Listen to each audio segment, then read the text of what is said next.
ఇక మనకు కూడా జ్వరం వస్తుంది కదా, ఆరోగ్యం బాగుండదు, అస్సలు లేవలేని స్థితిలో ఉంటాం.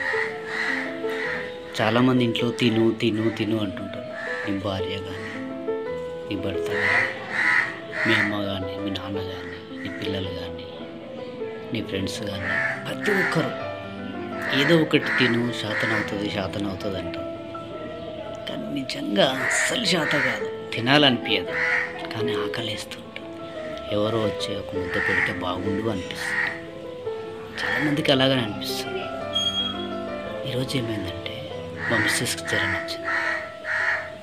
తను లేవలేని స్థితిలో ఉంది, నీరసంగా ఉంది, ఆకలి అవుతుంది, తినట్లేదు, ఓపిక లేదు. తిను అని అంటే వద్దు, నాకు వద్దు అన్నది.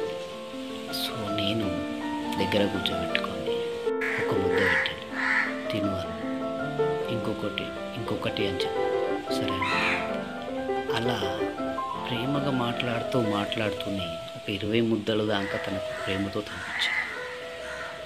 దానివల్ల తనకున్న ఆకలి తీరింది, బాడీలో ఎనర్జీ వచ్చింది.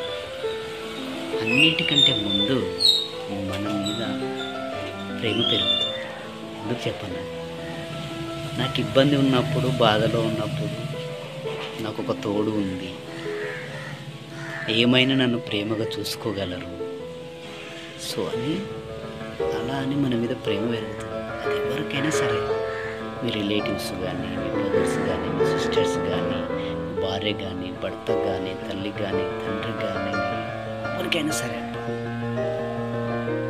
ఆపదలో ఉన్నంటే అట్లీస్ట్ వెళ్ళి వాళ్ళ పక్కన కూర్చొని వారితో మాట్లాడితే సగం బాధ తగ్గిపోతుంది. నిజం, నేనైతే ఈరోజు వెరీ హ్యాపీగా ఉన్నాను. ఎందుకంటే నాకు జ్వరం వచ్చినప్పుడు కూడా తినాలనిపిస్తుంది, కానీ తినలేను. అప్పుడు కూడా మా భార్య ఇలాగనే చేస్తుంది, ప్రేమగా కూర్చొని తినబెడుతూ ఉంటుంది. చూడు, నిజంగా అబ్బా చాలా హ్యాపీగా అనిపించింది. ఒకసారి ట్రై చేసి చూడకూడదా? నువ్వెందుకు ట్రై చేయొద్దు? నీకు కూడా కావాలి కదా ఆనందం. Right, let's do.